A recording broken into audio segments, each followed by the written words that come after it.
That's what I thought about the week. Do you believe in a ice age? Do you think I should turn the air conditioner on? Yeah, I probably should. Please hold. Beep. Shutting down. Well, I think it kept recording. That's okay. You get to experience some lack of preparation. The pre-session. Yeah.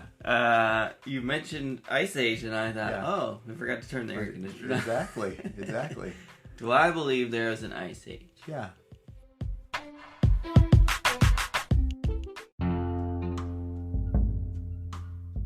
Welcome to How I See It with me, Mark Pratt, and Justin Sternberg. This is a podcast that works to counter cultural polarization through thoughtful conversations. So, I don't know. I mean, I don't know if...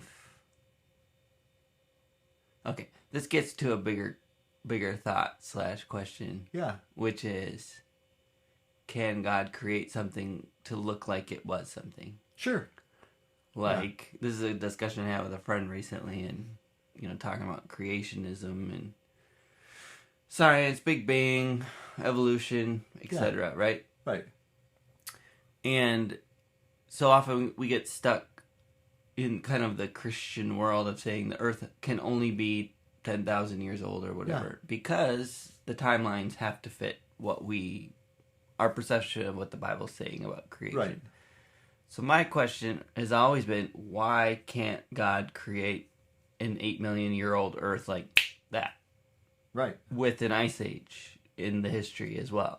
Or whatever all the dinosaurs, all the stuff that we find. Yeah. When Adam was created, was he, a fetus? Mm. No, he was God created an old man. Not old, but you know what I'm saying. A developed, yes. He was an adult male. Yeah. He wasn't an infant. Yeah. So that, I guess that's what, maybe in some ways, I think it probably does come back to, we can probably even simplify that topic of creationism versus, evolution in a way of almost maybe young Earth, old Earth viewpoint. Does the Earth have to be billions? And, well, in some ways, if I'm being honest, years ago, millions, now it's billions, there is that process of evolution in itself that just needs more time as technology, as we understand the complexities of our lives, and I was thinking about it, it was I told you we had a fox attack last week, and I was on the chicken coop.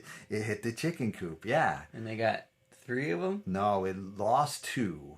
But the other one, and it reminded me of Mary Beth, because the other one got a chunk of its neck, But it was interesting because I looked at it and it's like, man, what do I do?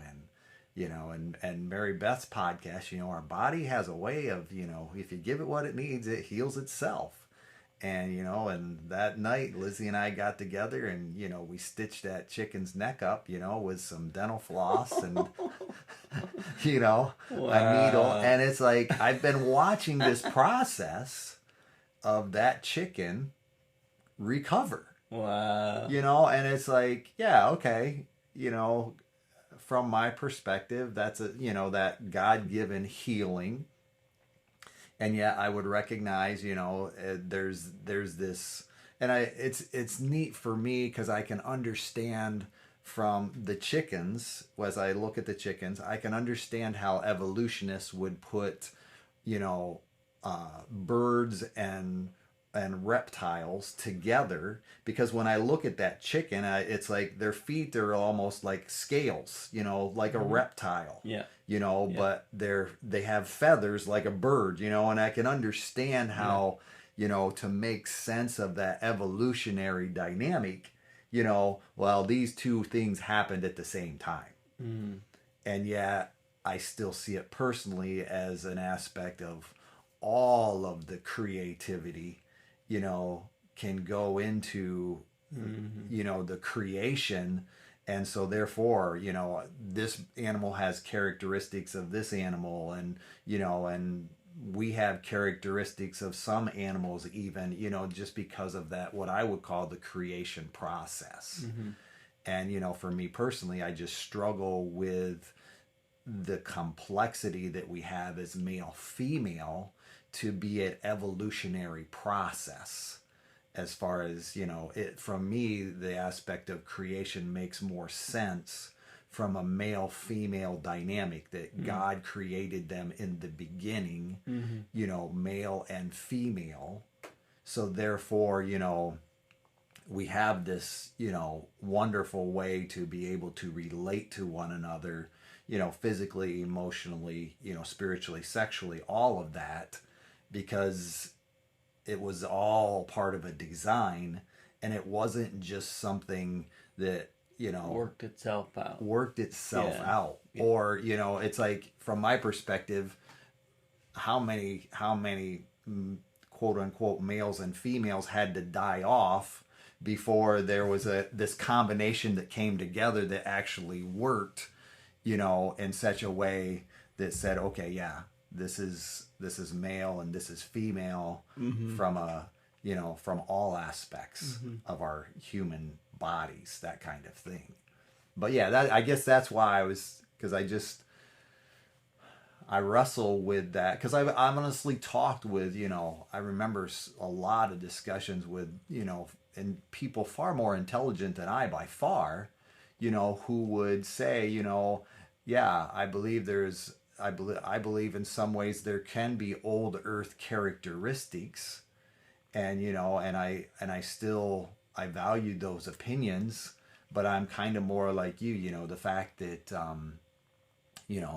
fossil fuels and diamonds and so forth, that can be created in part of the creation as is. Yeah. And I think that's what you were referring to, the 8 million year old earth, right, at the snap of a finger type thing. And to me, that, like, if you're gonna choose to believe in creationism,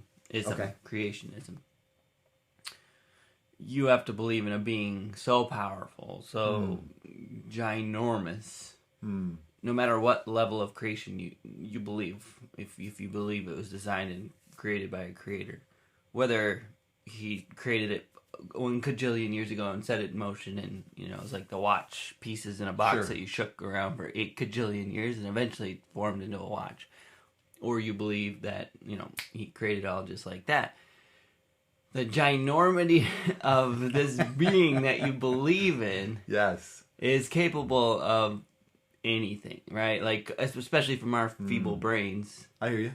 Depending on what you believe about this particular deity. Of course, I believe in personally in God, and like that He is all powerful, like we talked about in recently. But so then nothing is inexplainable. Where I think sometimes we get locked down to, well, it has to be this way because the Bible said 7 days, or it has to be this way because I have to be able to explain it, I have to be able to understand it. Yeah, or I have to be able to fit it, right, somehow. Yeah.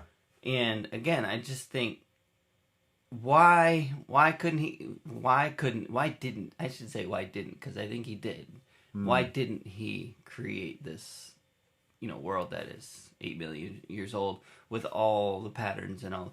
And so, part of the reason I say this is because there's a lot of things we pin to the flood. We say, oh, that was because of the flood. That's why this is this way, and I feel like a lot of that stuff makes so much sense. And you're like, oh yeah, that the Earth was covered and whatever. And there's a lot of scientific explanation that scientists who are believers will do based on the worldwide flood of Noah's day. And I think it's fascinating. I love it. But then there are some things they say that's like, that feels like a stretch. That feels more like just part of His creation that creating an old Earth or whatever. Can you give me an example? Just out of curiosity. Not offhand. That's okay. It's been a while since. And ultimately, I'm not claiming to be a scientist who knows better than whatever. I'm just saying the answers are not that out of reach for me, because I believe in such a big God that he can create exactly what you're seeing. You're seeing, like I said, a gajillion-year-old universe. You're seeing there's the Webb telescope. Did you hear about that? No, but I'd be There's a fascinated. new like a Hubble telescope, but a brand new fancy pants one they sent out, and it's going out much further than Hubble. And we just got back the first picture from it yesterday, and they released the first picture, and it's really, really cool. I'm going to keep talking and try and look it up so I can show you and we'll have to put it in the show notes. Yeah. I can't talk It's okay. and type at the well, same. I'm thinking about it from a space technology type thing, because I think there are interesting things when we think about a old world versus new world, because I think it comes together at times when we factor science into it. When we go to outer space, it's like I think of the was it not the rover, but the lunar lander that they early on in the space era, they put those big huge pods on the bottom of it, so when it landed it wouldn't just fall into this millions of years of dust particles that are on the moon. And then they realized, the dust wasn't nearly as thick as we figured for, based on a 1,000,000-year-old Earth, because they had such big pods on that, on the feet, because they expected when it landed, they had calculated for how much dust should be on the moon. Because when we think about it, and so that's kind of where I come from at times, is how that conflict of what I think should be sometimes proves itself not to be. Right. I'm always interested. So when you were talking about space, that's automatically what came to mind for me, is it's like this process of, okay, which direction does it go? How does it lean? Yeah. And granted, we all pick up those tidbits, if you will, that are part of our confirmation bias, if you will, that says, oh yeah, that justifies what I believe. And yet it's not my desire to do that, but I just, whenever I hear, little tidbits like that, it's fascinating to me how sometimes, my view can get so stuck in what something is that it's only until I come up against something that my view can't explain that I really have to say, okay, what do I think about this? And that's why I was asking you, about that. But back to the telescope. The telescope picture. You have to check it out. Cool. It's really cool. It is cool. So this picture, which we will post, is just a grid, a square basically, but it's just filled with stars. And if you look closer, there's tons of galaxies in there. And they're saying this picture represents like a grain of sand size. Like if you hold a grain of sand in your hand out in front of you, get your arm stretched out and you're holding a grain of sand, you look at that grain of sand, that's how much of the sky this picture is. Sure, it's kind of like a pixel, if you will. Yeah, in a picture, it's just a very small square. Right. And yet you can't count the number of galaxies and stars you see. It's just so cool. Wow. And the farther it reminds me of those I Spy books that you look at. It's the page true. is so full. That's true. It's like, oh, there's a gold one, there's a blue one, there's a orange one, there. Or you ever play those magic eye where pictures? you have to stare at them to develop the cross your eyes. Yeah. Pull it, yeah. It's kind of like that. This is more developed than that, but yeah, I hear where you're coming. If you cross your eyes and pull back, I wonder if we'll see aliens in this picture. There you go. It might spell something. It might Yahweh. That's right. It might. No. No, what was so cool about this is essentially the farther you see, which represents far, right? Because it's light. I don't know. It's hard to explain. It's okay. But basically, what they're saying is these are pictures of the oldest pictures of the universe that we have. And you think, oldest? That doesn't make sense when you look at a picture. Mm-hmm. But it's because the farther, a source of light is from you when you see it. Sure. That's how time is measured. Yeah, exactly. Sure. In the ability that light has so the amount travel. of time it took for these pieces of light to get to that telescope, they're saying this is as close to the beginning of the Big Bang as we've ever seen, right? Oh, gotcha. Does that make sense? Sure. Yeah. It's a little bit mind-bending when you think about it, but that's the when you think about how far these things are away. Yeah. And considering we've gone further, this telescope has gone further than we've ever gone before, and yet that light has still reached that area. Mm-hmm. That's further back into our history, the history of the Earth, if you will, or the galaxy, the universe, excuse me, yes, than we've ever been before. Yeah. And it's counterintuitive if you don't think about this stuff much, because you think you flip the light switch on, it's instantly light. Sure. So you think, oh, stars, that's what they look like right now. Right. But they're so far away. Sure. That it's not. It's what they looked like 8 bajillion years ago or whatever their number they make up, right? Yeah, and when you factor in that speed of light, 186,000 miles per second, which roughly, is a light year, right? That's a light year. Yeah. It's like that's how far. It's not 6 feet across the room that light has traveled. So even to think about it that far in a second, and realize this is a lot further than that. So you factor that light years of time in there. That is a fascinating thing to think about. Looking at some of these orbs, it's like, that's not what this one looks like right now. That's what that one looks like. Yeah.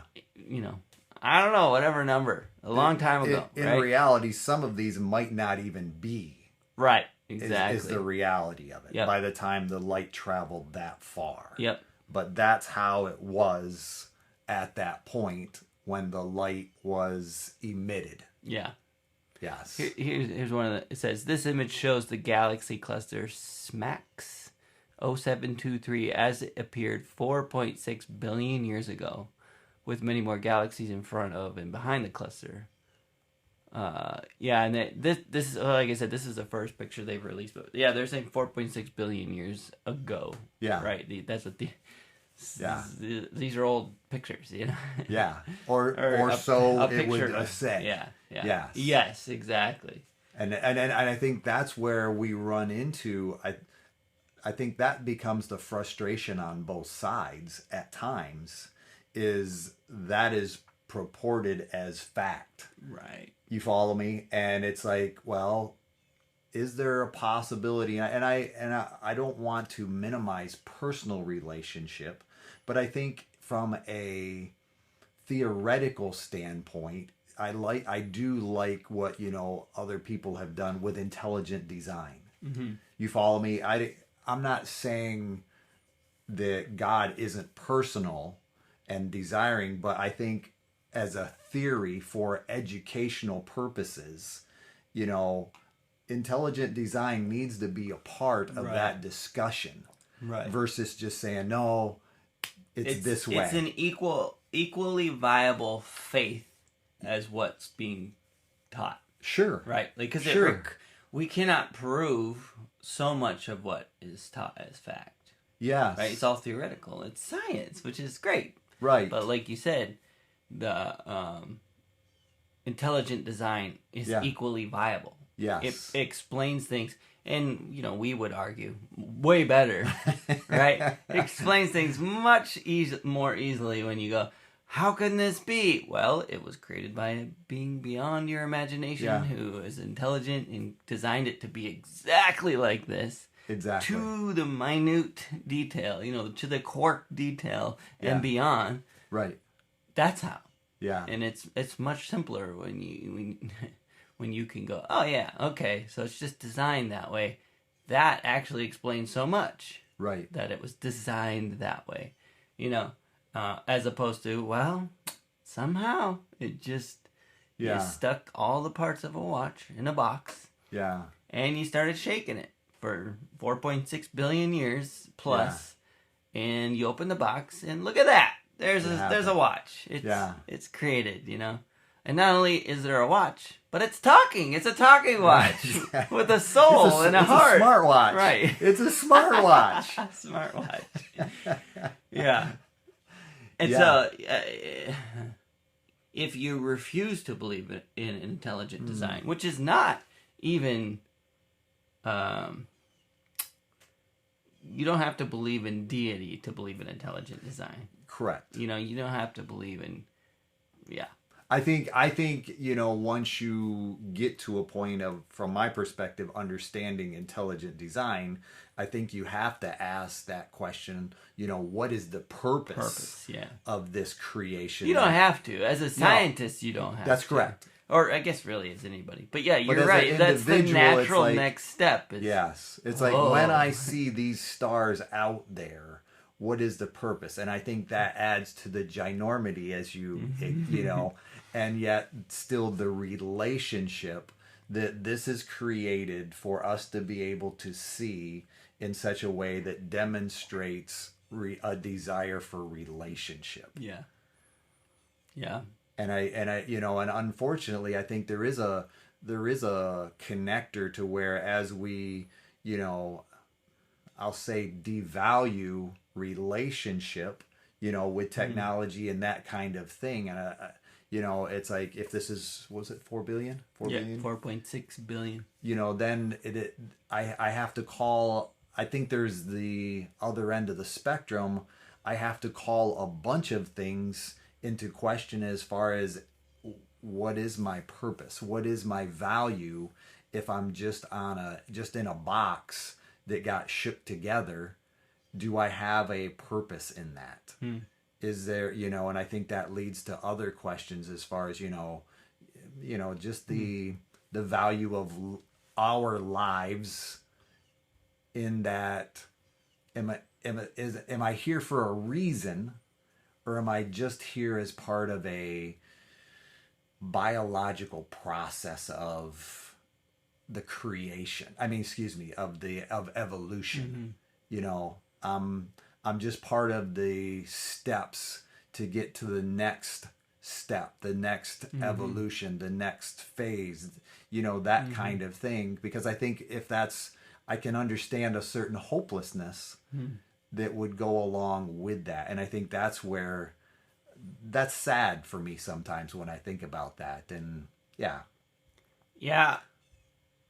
And, you know, scientists don't necessarily have the time to ask all those questions or answer them for you. So you're left grappling with, you know, this 4.6 billion light years wide universe that we are able to observe, and we're alone, and this all happened by chance. And it's like, those existential struggles are left to everyone else, which, you know, what,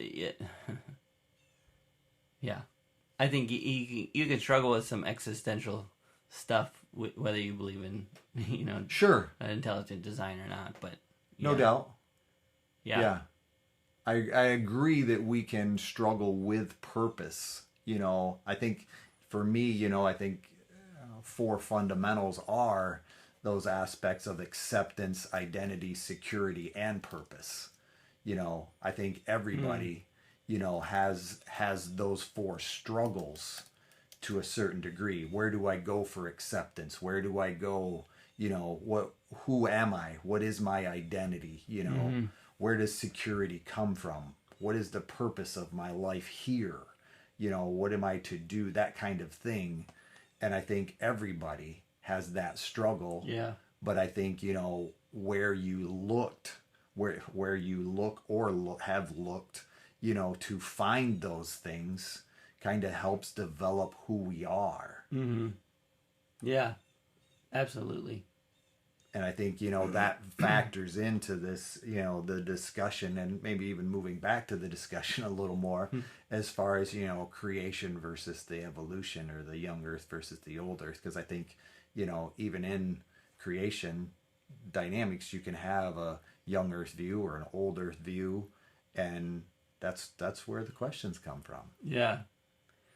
Yeah, and yeah, we get very tied to the creation narrative in Genesis. And I've heard some very compelling talks about how that's a poem written by and so it's meant to evoke certain poetic understanding versus like a literal thing. Sure. But the person doing the talk on this and explaining this, that's their theory as much as it, and I think what I love about the idea that God is big enough is that it doesn't really matter. Right? If Genesis is literal, I believe it's possible. If it's just a poem that kind of figuratively explains how an artist perceived it happening, that doesn't hurt my feelings either, because I believe that he did create us, and that's throughout the whole Bible, that is truth that we can easily hold to. It doesn't matter the origins, and yet I definitely know a lot of people who struggle with, if that's not true, what is? You know what I mean? And which I understand that perspective too. If you make it a poem, then what else is a poem? Figurative or whatever else is a poem? I understand where you're coming from with that. And I think I'm not necessarily saying I think it's a poem, but I think that's an interesting theory that I'm not afraid of, I guess. Yeah, but it doesn't create a knee-jerk reaction within you if someone... Now. That's a good point, too. Yeah. Yeah, to be able to say, you're attacking my view of what, Genesis is. And, and that's, another fascinating part. It's speaking of polarization, I mean, it's a very polarized thing. Both, I mean, obviously two polars being intelligent design and, just natural selection, evolution, that whole, kind of those are two polar ends, right? Yeah. One or the other. But then even within Christian circles, like young earth, old earth, all of these things, there's so many polars and so many areas to feel attacked in. Yeah. Really. And I think it's interesting too. I mean,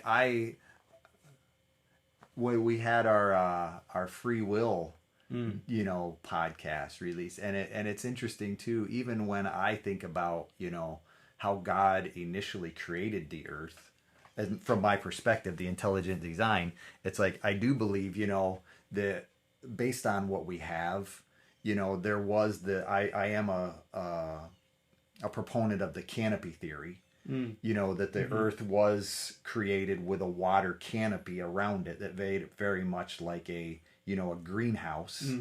And in Genesis it talks about how springs came up from the ground to water the earth, and that's what made it faith for Noah, because he had never seen it rain before. So to have to build this ark, and it's like go ahead. Yeah, and that that I think that's a great theory, and I like it. I don't, Yeah. But they talk a lot about that's how people live to be thousands of years old. That's how dinosaurs existed. That's how so many things were possible, was a result of this thick water vapor canopy over. Yeah. Which I think is really fascinating.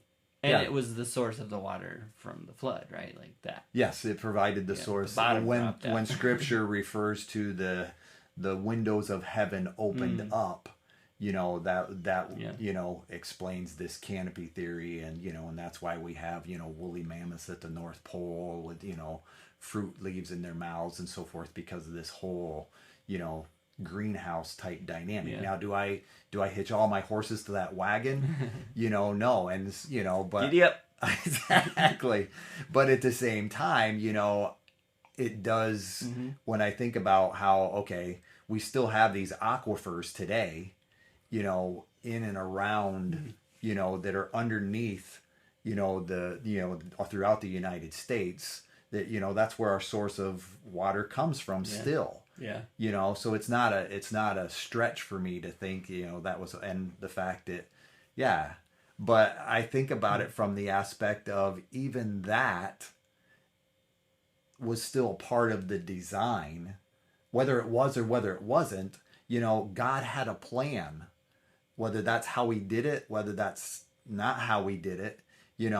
It's like, it's still kind of fascinating to think about that. Yeah, it could be all of that and still even more. And yes, there is the reality that, in that whole timeline, men and dinosaurs existed at the same time, and we don't have to have this, well, one came for the other, with the intelligent design dynamic. And, I don't want to come across that I'm bashing one or the other, but I think, if we want, I believe I have to be able to look at science in such a way that says, okay, this picture's 4 billion years old. And yeah, if I'm going to do that, I want somebody else to be able to say, yeah, but what do we do with this when we go back and we see, human footprints next to dinosaur footprints at the same time? What does science say about that? Because then that messes with our evolutionary, our Big Bang, or how do we, how do we have an orbit in the process of a Big Bang? When you blow stuff up, it's pretty linear, from that epicenter of the explosion. And granted, that's a limited mindset on my part. I admit that. But yet I see this,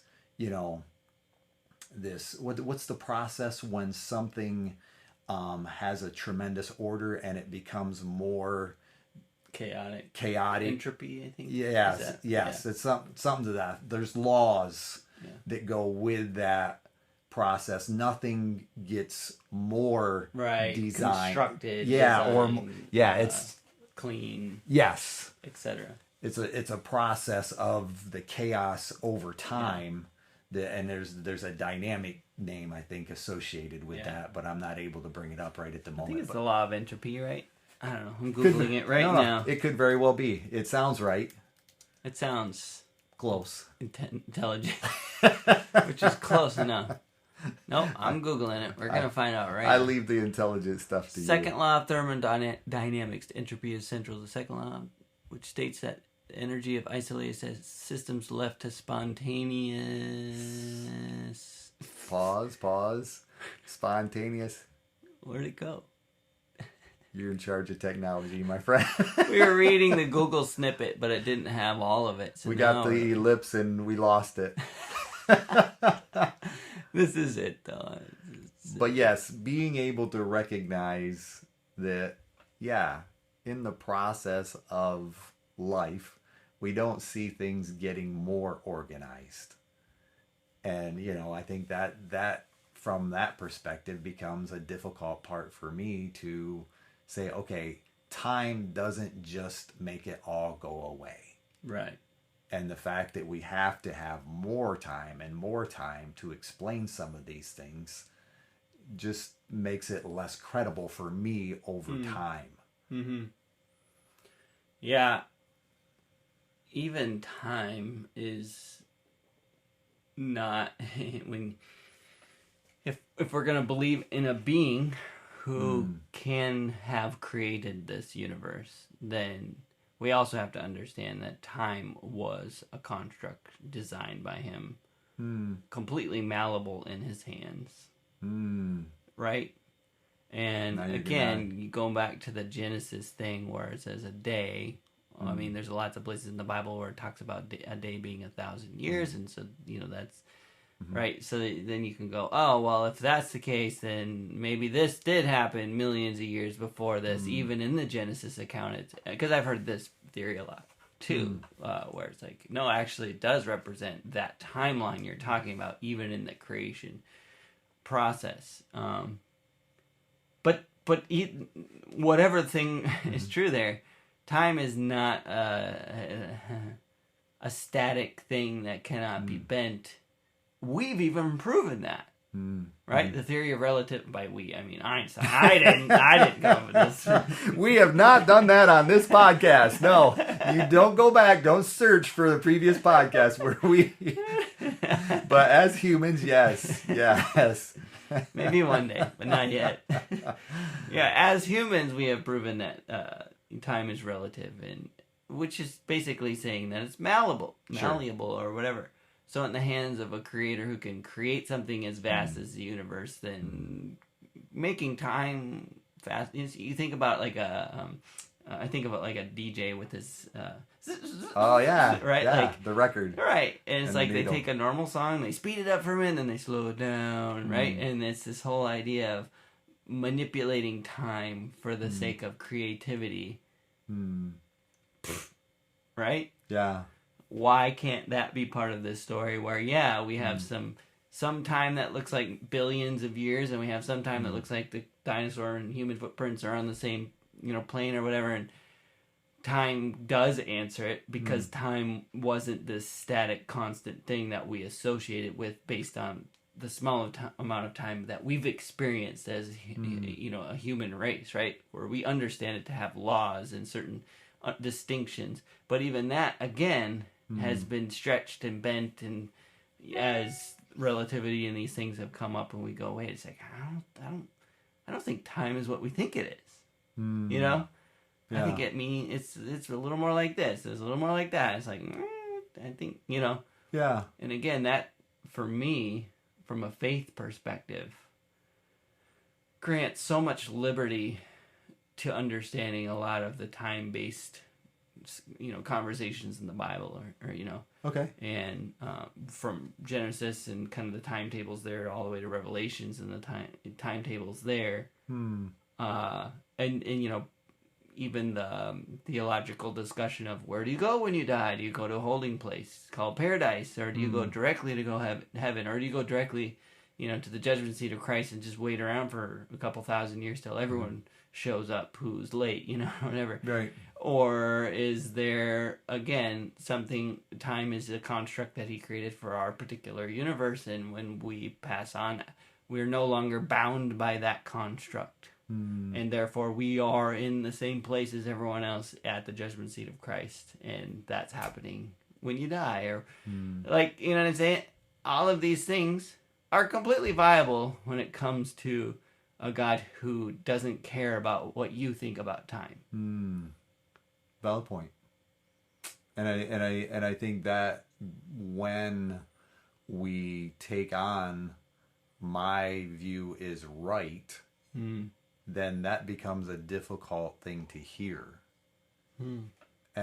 Because I'll be honest, part of me recognizes that,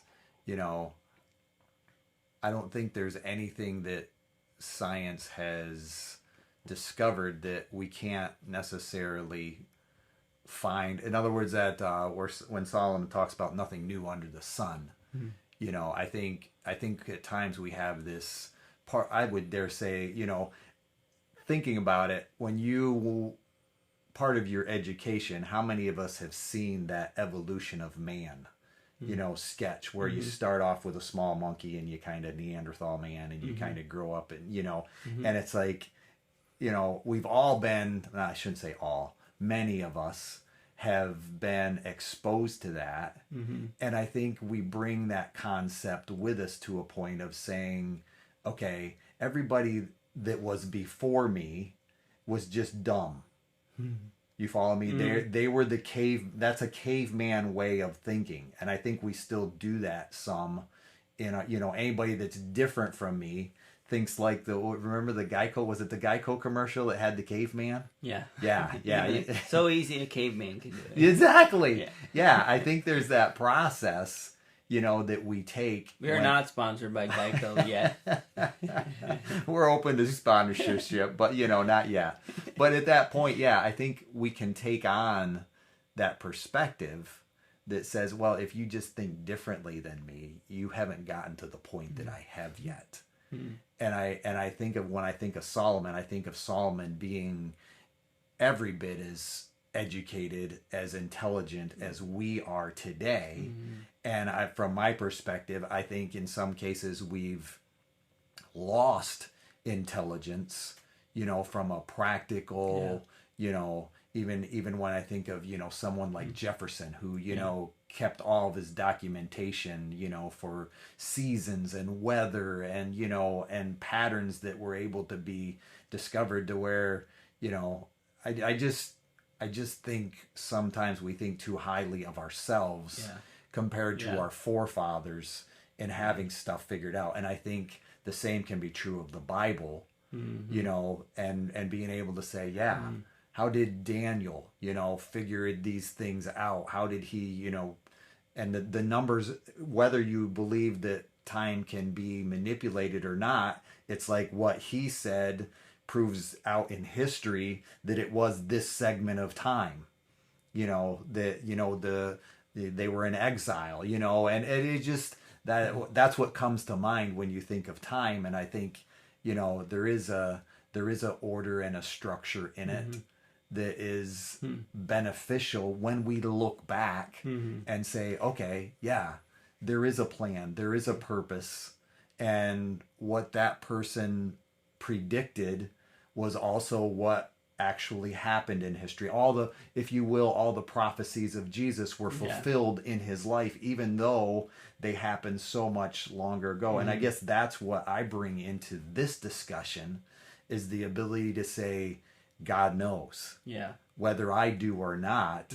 And yet we have science has yet to disprove scripture, where, you know, but if science disagrees with scripture, I'm going to be a little subject about that science, because I'm concerned that it just hasn't caught up yet, you know. And I realize that's a polarizing perspective on my part, but yet I realize other people probably extend that in the other direction as well. And that's what makes this discussion. Or if something, essentially, to flesh out what you just said, if something bears out through science to prove more of an intelligent design, for instance, which all of science does, because it just gets more complex the deeper you go. Yes. Then, like you said, it's just our science hasn't caught up yet. We don't know what we don't know. Yeah. It's this inverse of what you just said. Exactly. Yeah. Yeah. I really like what you're saying about humanity and our intelligence, because what we have today is not a greater intelligence, but the thousands of years of what we've built to stand on. You get what I'm saying? Flesh it out a little more for me. 1,000 years to stand on. Right. So essentially, all the learning and all the documentation and all the things that we have gained in previous, you know, throughout history. What's the word? Generations. Okay, yeah. Previous generations, as we got better at documenting these things, as we got better about building things that wouldn't fall apart the next generation. Gotcha. Right? The better we were able to retain what we gained up to that point and then move it forward. And so you see this kind of, if you think of it, a line that's kind of slowly inching upwards, and then right near the end it goes faster and faster and higher, right? Right. That's kind of our technology curve, right? It's this idea that, and now we have the internet, now we have computers, now we have these things that will retain everything that we've ever accomplished from this point back. And so we can build on that, and we continue to do that. That's how we have computers, and that's how computers are now cars, and that's how, you know what I mean? It's like all these things. And so we think of ourselves as this much more intelligent because of these things, when really we're the same intelligent with better tools. I hear you. You know, better I understand. Technological tools. Yeah. Our mental tools are the same. Yeah. Like you said, maybe even degraded because of our technological tools. Precisely. Where we rely on those things. And like you said, you see so much in history of how intelligent they were to be able to remember all this stuff, memorize. You know, you even think about like the colonial days and the primer books they would use. Oh, yeah. The little like, readers and so forth, And you just like look at excerpts of that, and it's just insanely hard. Yeah. And yet little school children were learning these things and memorizing these things, and it's just a matter of course for them. And I don't think they had more brain capacity than we do. I think they were forced to use it in a different way than we are. And now we have the shoulders of giants to stand on in terms of computers and Google. And I don't have to know anything at any given point, because I can Google it and get you the answer. Yeah. Which is an incredible, amazing thing that we've accomplished. And yet, where does that leave my brain? Well, it leaves it more dependent on this kind of global brain, right? Yes. Which in some ways is great. Some ways it is great, because we're going to continue to expand and grow technologically, which I can't wait till we talk about artificial intelligence, because that's part of this discussion. And it's on our list of topics, and I think it's kind of a fascinating topic. But the point is, we're continually exponentially growing our technological side of things, but we're still stupid. Understood. We still hate each other. We still kill each other. We still do such caveman things. Human things. Yeah. Yes. Yeah. Yes. Yeah. So I think that is an interesting discussion. And like you said, I love reading the Bible and thinking about the fact that some of the oldest words in there were written by someone 10,000 years ago, maybe. Is that right? Or give or take. Yeah, who knows? whoever, 8,000, 7,000, whatever 6, that number. 10, yeah, whatever that young Earth creation dynamic is. And you hear what they're writing, and it's like, this person was more intelligent than me. Yeah. Yeah. And of course, we believe in God's word being inspired by God. Sure. But they were documenting events that were occurring, and it was our civilization, the same pettiness, the same jealousy, and yet the same courageousness that we can sometimes exhibit today. Like, it's the same story. It's not a picture of a less evolved society, except for the technological part. Yeah. No, right? I hear and it's interesting. I think when I think about it, and like say it, this probably isn't heading in the same direction as we started about, but when I think of evolution, I think we can tend to think that this technology curve will continue, and artificial intelligence.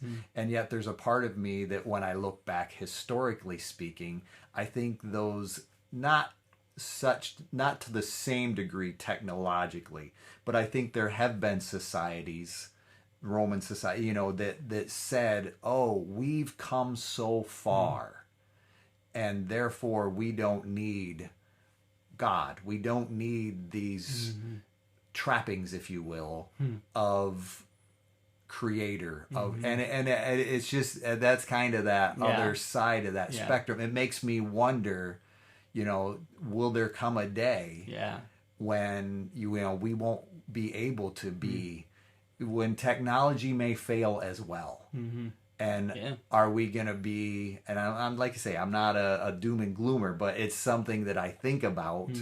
When I recognize as a society, when we get so far down this road of thinking we got it all figured out, that God doesn't matter. And so like you say, that's kind of where I balance even this, evolutionary, intelligent design creator type dynamic. It's like, okay, if we go so far in one direction that we ignore the other half, for me, it's kind of, in some ways, it's similar to our tendency to prefer rationale versus emotion. You know what I mean? So if we're denying, all one full part of it, we're ignoring one part of the continuum. It's like we're missing out on the fullness of what we've been given, the experience that we have as a human to be able to think and feel. And I think, when we take that so far that we're not able to see, how light has traveled so far, or we just want to ignore any aspect of design, I think it's a similar thing. We're missing out on the wholeness of that creation from my perspective, or, I'm definitely willing to hear somebody else's perspective on, that's part of why I think we've been, how I see things evolving. And I think, I don't mean to make that as convoluted as it probably will sound, but bring it together for us, we got Justin. 54 seconds. So to summarize what I think you just said, but what I feel pretty strongly about is, what's so cool about it is we have a creator, but not just a creator. Yeah. We have a personal relationship with a savior. That's how we believe, right? Yes. Mark. And so I have a relationship with this creator to where I can go, guess what I learned today? This sounds cool. What do you like? Show me, give me insight. Like, let me understand this better. and I can talk to them about it. I can have faith. I can say, maybe this isn't right. Maybe this is wrong. But it sure is fascinating, and it's fun to think about that you could have done this. Yes. And ultimately, we have that opportunity to have an open mind and a conversation with our Savior, our Creator of the universe. Yes. And it makes all that a little less scary. If I can go talk to Daddy who created it all and say, hey, what do you think? Yes. You know, and then leave it in his capable hands. And I don't know, it makes reading this stuff and experiencing the science, you know, like the new breakthroughs and stuff, just that much more fun and exciting to be able to say, it doesn't scare me. It doesn't rattle who I am, and Right. oh my God, yeah. And I hope that would be true for each of our listeners. Yeah. I was wrong. We had more than... Yeah, well, it's okay. I think we have a full hour, but I think you wrapped it up well. We're going to go for another hour, folks. You heard Mark. So, not another hour, but as opposed to 50 minutes where we thought... 50 seconds. No, 50 minutes. Yeah. You thought the seg, but that's okay. That is okay, because that's... how we see it.